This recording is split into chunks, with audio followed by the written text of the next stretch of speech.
जय हिंद दोस्तों, कैसे हैं? उम्मीद करता हूं आप सभी अच्छे होंगे। आपकी तैयारी प्रिपरेशन सब कुछ अच्छा चल रहा होगा। हम पढ़ रहे थे राजस्थान अध्ययन, जो क्लास 7 की क्लास से हम कर रहे थे। जो हमारे राजस्थान के सभी एग्जाम, चाहे वो राजस्थान पुलिस हो, चाहे राजस्थान पुलिस एसआई हो, चाहे एलडीसी हो, चाहे राजस्थान की वनपाल वन रक्षक की वैकेंसी हो, चाहे कोई भी रीट हो, चाहे किसी भी एग्जाम के अंदर यहाँ से बहुत सारे क्वेश्चन है वो हमारे एग्जाम में देखने को मिलते हैं। सबसे पहले मैं आप सभी का धन्यवाद अदा करना चाहूंगा, क्योंकि आप मेरे साथ जुड़े हुए हैं, अपने चैनल बीएल एजुकेशन मोटिवेशन के साथ में जुड़े हुए हैं। यहाँ पर आप रहकर अपनी गाइडेंस को अच्छा कर रहे हैं, यहाँ अपन प्रिपरेशन कर रहे हैं, आप अपनी तैयारी कर रहे हैं।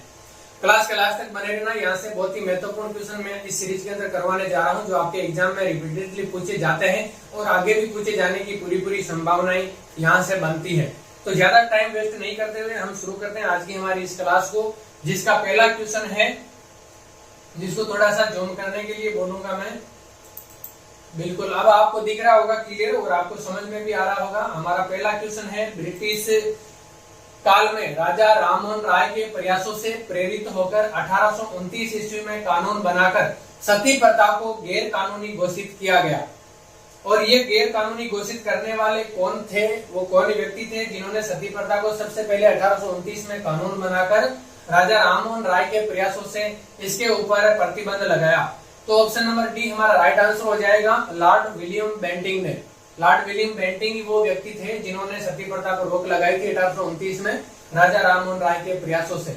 नेक्स्ट क्वेश्चन है हमारी आज की सीरीज का, राजस्थान में सर्वप्रथम कन्यावध को गैर कानूनी कहाँ घोषित किया गया? कन्यावध, जो बालिकाओं का वध करना, बालिकाओं को मारना, चाहे जन्म से पूर्व हो चाहे जन्म के पश्चात, तो ये गैर कानूनी कहां पर घोषित किया गया था? ऑप्शन नंबर 1 कोटा के अंदर ये कन्यावध को गैर कानूनी ठहराया था, गैर कानूनी घोषित किया गया था। नेक्स्ट क्वेश्चन है हमारा क्वेश्चन नंबर 3, अलवर रियासत में बाल विवाह और अनमेल विवाह निषेध कानून कब बनाया गया? आप समझते हैं बाल विवाह क्या होता है। जो 18 और 21 साल की उम्र से कम बालक बालिकाओं का विवाह, ये बाल विवाह के अंदर आता है। अनमेल विवाह होता है जब लड़की की उम्र लड़के से ज्यादा हो, चाहे लड़के की उम्र लड़की से ज्यादा हो, दोनों की जो उम्र है उसके अंदर काफी गैप होना, काफी डिफरेंट होना, ये अनमेल विवाह होता है। तो ये कानून बनाकर कब इसको निषेध किया गया या इसके ऊपर प्रतिबंध लगाया गया? तो ऑप्शन नंबर बी 10 दिसंबर 1903 को अलवर रियासत में बाल विवाह और अनमेल विवाह को निषेध कानून बनाया गया। नेक्स्ट क्वेश्चन है हमारा क्वेश्चन, इसी के अंदर कुछ थोड़ा सा डिस्क्रिप्टिव टाइप पार्ट है जो मैं भी आपको समझा देता हूं। राष्ट्रीय स्तर पर बाल विवाह, यानी कि राष्ट्रीय स्तर पर बाल विवाह और अनमेल विवाह जैसी कुप्रथाओं को रोकने के समाज सुधारक स्वामी दयानंद सरस्वती ने आवाज उठाई थी। यानी कि समाज सुधारक स्वामी दयानंद सरस्वती ऐसे व्यक्ति थे जिन्होंने राष्ट्रीय स्तर पर बाल विवाह और अनमेल विवाह जैसी कुप्रथाओं को रोकने के लिए आवाज उठाई थी। ये आपको ध्यान रखना है, एग्जाम के अंदर आएगा क्वेश्चन, काफी इंपॉर्टेंट है। नेक्स्ट क्वेश्चन है हमारा, अंग्रेजों द्वारा 1833 ईस्वी में चार्टर अधिनियम द्वारा किसे समाप्त किया गया? पहले आप कमेंट करके बताना भारत के अंदर कितने चार्टर एक्ट आए थे, कितने चार्टर एक्ट लाए गए, और इनमें से जो 1833 का जो चार्टर एक्ट है इसके अधिनियम द्वारा किसे समाप्त किया गया? यानी कि इस चार्टर एक्ट के अंदर वो कौन सी चीज समाहित थी, वो कौन से तथ्य या कौन सा कानून समाहित था जो एक कुप्रथा का उन्मूलन करता है? तो ये है हमारा ऑप्शन नंबर सी, दास प्रथा का उन्मूलन करता है। यानी कि आपको एग्जाम में पूछ लिया जाए दास प्रथा का उन्मूलन भारत अंग्रेजों द्वारा लाए गए कौन से चार्टर एक्ट के तहत इसको अधिनियम बनाकर इसको समाप्त किया गया, तो ये है अंग्रेजों द्वारा 1833 का चार्टर एक्ट। नेक्स्ट क्वेश्चन है हमारा क्वेश्चन नंबर 5। क्वेश्चन नंबर 5 है, डायन प्रथा निर्मूलन। ये डिस्क्रिप्टिव टाइप में है क्योंकि यहाँ से काफी क्वेश्चन बनते हैं, इसलिए मैंने क्वेश्चन फॉर्म में नहीं लेकर ऐसे समझाने का प्रयास किया है। डायन प्रथा निर्मूलन, राजस्थान में कुछ जातियों में स्त्रियों पर डाकन होने का आरोप लगाकर उन्हें मार डालने की कुप्रथा व्याप्त थी। यानी कि राजस्थान के अंदर ऐसी बहुत सारी जातियां थी जहां पर अंधविश्वास, एजुकेशन, शिक्षा की कमी के कारण कोई भी महिला उसको यानी कि मानसिक संतुलन खोना, यानी कि अपने ऊपर उसका विवेक काम नहीं करना, अपने ऊपर कंट्रोल, सेल्फ कंट्रोल नहीं रहना, ऐसी स्त्रियों जिनको डाकन बताकर यहाँ पर आरोप लगाकर डाकन का और उसे मार देने की यहाँ पर कुफलता व्याप्त थी इन जातियों के अंदर, जिसको 1853 ईस्वी में, कब 1853 ईस्वी में एजीजी क्या होता है, agent to governor general, Rajputana के जो एजीजी थे, एजेंट टू गवर्नर जनरल थे, इस अमानवीय प्रथा को गैर कानूनी घोषित कर दिया गया था। यानी कि आपको एग्जाम में पूछा जाए कि डाकन प्रथा पर रोक किसके द्वारा लगाई गई, सीधा सीधा क्वेश्चन, तो ये आपके एजीजी राजपूताना के द्वारा लगाया गया, तब 1853 ईस्वी के अंदर। नेक्स्ट क्वेश्चन है हमारा क्वेश्चन नंबर 6, जो आपको पूछ रहा है ब्रिटिश साम्राज्य ने 19वीं शताब्दी से पूर्व की शिक्षा को क्या कहा, यानी कि अंग्रेजों द्वारा जो 19वीं सदी थी, इससे पहले की जो शिक्षा व्यवस्था थी भारत के अंदर, इस शिक्षा व्यवस्था का क्या नाम इनके द्वारा दिया गया था, तो ये था इंडिजीनियस शिक्षा। इंडिजीनियस शिक्षा, right answer option number B, यानी कि इंडिजीनियस का मतलब होता है देसी शिक्षा। नेक्स्ट क्वेश्चन है हमारा क्वेश्चन नंबर 7। क्वेश्चन नंबर 7 है 1819 ईस्वी में आधुनिक शिक्षा का स्कूल कहाँ खोला गया। 1819 ईस्वी में अंग्रेजों द्वारा आधुनिक शिक्षा का स्कूल खोला गया था। ये कहाँ पर खोला गया, अजमेर के अंदर। कहाँ पर, अजमेर के अंदर। ऑप्शन नंबर डी हमारा राइट आंसर हो जाएगा। नेक्स्ट क्वेश्चन है क्वेश्चन नंबर 8। क्वेश्चन नंबर 8 क्या कह रहा है आपको, अंग्रेजी भाषा, जो अंग्रेजी लैंग्वेज है, अंग्रेजी भाषा है, इसको राजकीय भाषा, भारत की राजकीय भाषा कब बनाई गई, तो ये 1835 के अंदर बनाई गई। 1835 का भारत शासन अधिनियम आया, उसके अंदर ये प्रावधान किया गया था अंग्रेजी शिक्षा जो है वो भारत की राजकीय भाषा होगी। नेक्स्ट क्वेश्चन है हमारा क्वेश्चन नंबर 9। क्वेश्चन नंबर 9 है अजमेर का सरकारी स्कूल, जो अभी मैंने बताया अजमेर के अंदर सरकारी स्कूल कब खोला गया आधुनिक शिक्षा का, 1819 में। इस सरकारी स्कूल को हाई स्कूल कब बनाया गया, हाई स्कूल कब बनाया गया था, 1851 ईस्वी में। कब बनाया गया, 1851 ईस्वी। ऑप्शन नंबर सी हमारा राइट आंसर हो जाएगा। नेक्स्ट क्वेश्चन है क्वेश्चन नंबर 10, मेयो कॉलेज।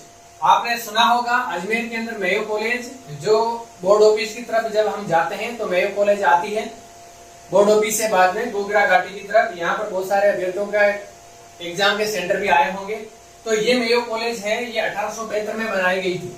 कब बनाई गई थी, 1872 के अंदर इसका नींव रखी गई। 1872 के अंदर मेयो कॉलेज की स्थापना हुई, इसके द्वारा की गई थी। वाइसराय लॉर्ड मेयो के नाम पर अजमेर में मेयो कॉलेज की स्थापना हुई। और इसके अंदर जो अध्यापन का प्रथम सत्र है ये 1875 से 1876 में प्रारंभ किया गया। और यहाँ पर सबसे इम्पोर्टेंट बात आपको एग्जाम में पूछ लिया जाए, मेयो कॉलेज की स्थापना किसके लिए की गई, तो मैं आप लोगों को बता दूं, ये राजा महाराजा जागीरदार और उच्च वर्ग के जो व्यक्ति थे, जो राजकाज के कामों में लगे हुए थे, इनके बच्चों को आधुनिक शिक्षा देने के लिए ये मेयो कॉलेज की स्थापना की गई थी। किसके लिए की गई थी, राजा महाराजा जागीरदार ठाकुर, इनके जो बच्चे हैं इनको अंग्रेजी शिक्षा, आधुनिक शिक्षा देने के लिए मेयो कॉलेज की स्थापना की गई थी अजमेर के अंदर 1872 में। नेक्स्ट क्वेश्चन है हमारा क्वेश्चन नंबर 11, जो आपको क्या बता रहा है, राजस्थान विद्यापीठ संस्थान। राजस्थान के अंदर विद्यापीठ संस्थान की स्थापना हुई। ये स्थापना किसके द्वारा की गई थी, पंडित जनार्दन राय के द्वारा। किसके द्वारा, पंडित जनार्दन राय। नागर ने सभी के लिए शिक्षा का उद्देश्य लेकर 21 अगस्त 1937 में सभी के लिए शिक्षा का उद्देश्य ध्यान में रखते हुए राजस्थान विद्यापीठ संस्थान की स्थापना की गई पंडित जनार्दन राय नागर के द्वारा। आपको समझ में आ गया होगा, एग्जाम में अगर ऐसे क्वेश्चन आए तो आपके गलत नहीं होने चाहिए। नेक्स्ट क्वेश्चन है हमारा क्वेश्चन नंबर 12। क्वेश्चन नंबर 12 है महिला शिक्षा के बारे में। महिला शिक्षा 1861 में मिशनरी संस्था कन्या वर्नाकुलर स्कूल प्रारंभ किया। 1861 में मिशनरी संस्था कन्या वर्नाकुलर स्कूल है, उसका प्रारंभ किया गया सरकार द्वारा। 1866 में, पहले 1861 के अंदर मिशनरी संस्था द्वारा कन्या वर्नाकुलर स्कूल का प्रारंभ किया गया। महिला शिक्षा के अंतर्गत है ये सारी चीजें। तो आपको पूछ लिया जाए कि प्रथम कन्या या महिलाओं के लिए शिक्षा का केंद्र कौन से किसके द्वारा कब स्थापित किया गया? तो 1861 में मिशनरी संस्था के द्वारा स्थापित किया गया। इसके बाद में सरकार द्वारा, यानी कि सरकार के द्वारा कदम उठाए गए कब? 1866 ईस्वी में पुष्कर अजमेर मेरवाड़ा केंद्र, यानी कि पुष्कर अजमेर मेरवाड़ा केंद्र है, ये केंद्र शासित प्रदेश था। और ये कब बना? 1835 का भारत शासन अधिनियम के तहत अजमेर पुष्कर मेरवाड़ा को केंद्र शासित प्रदेश बना दिया गया, जो सीधा ब्रिटिश सरकार के अंतर्गत आता था। तो यहाँ पर प्रथम सरकारी कन्या स्कूल खोला गया।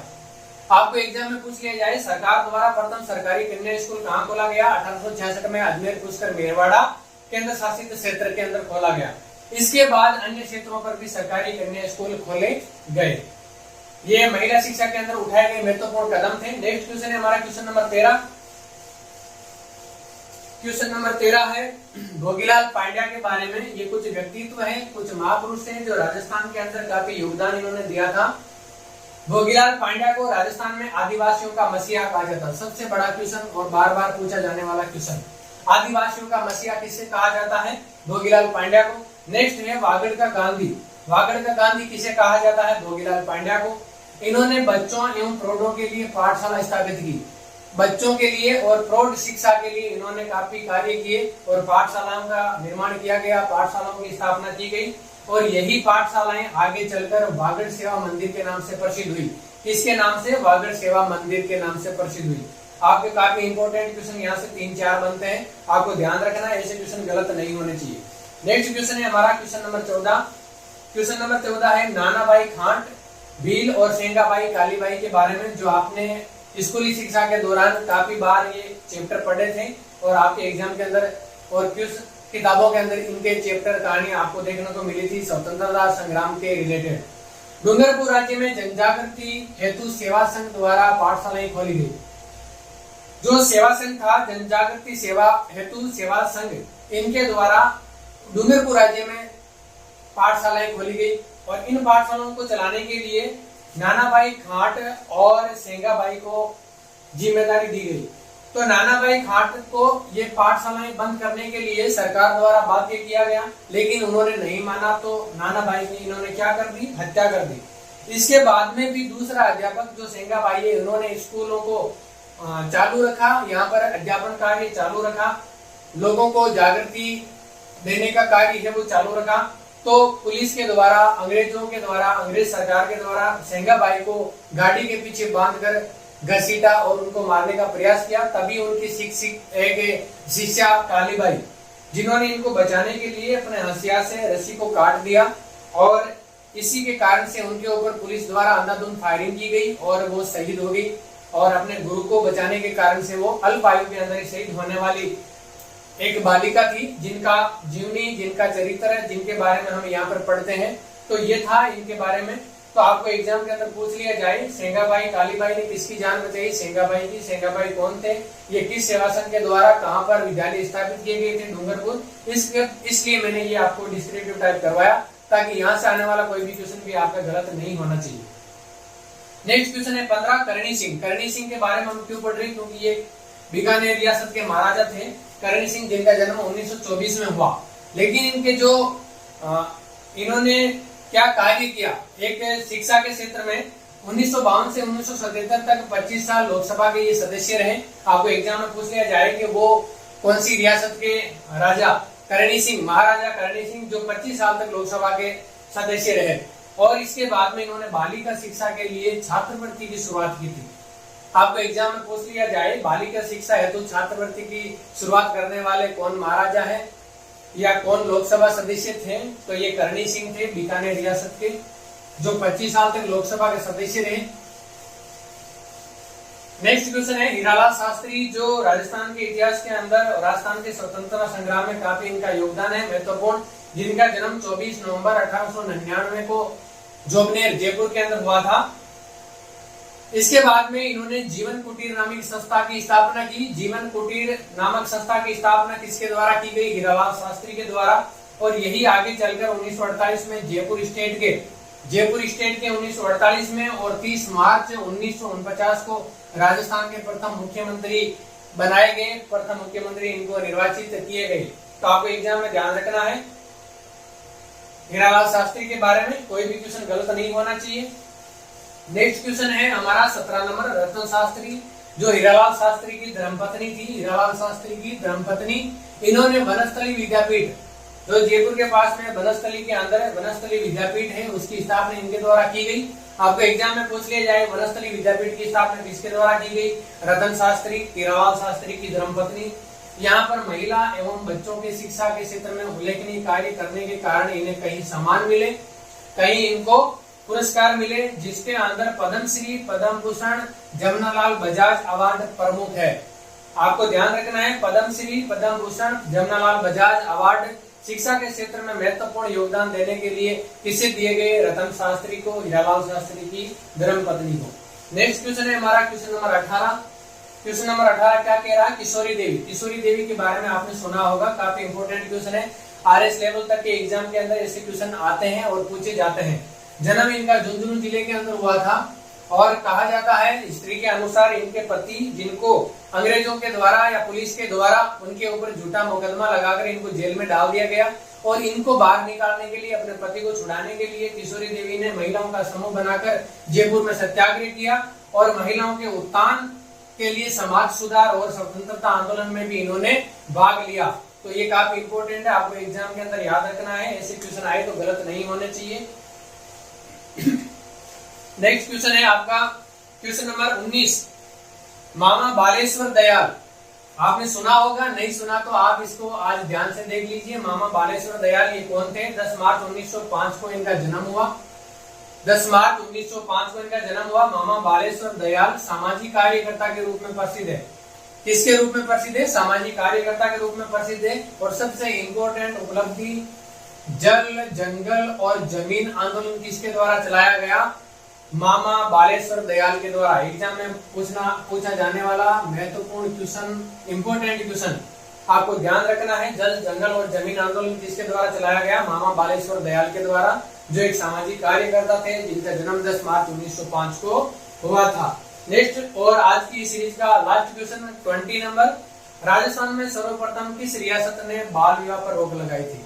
बाल विवाह पर रोक लगाने वाली प्रथम रियासत कौन सी है? जोधपुर।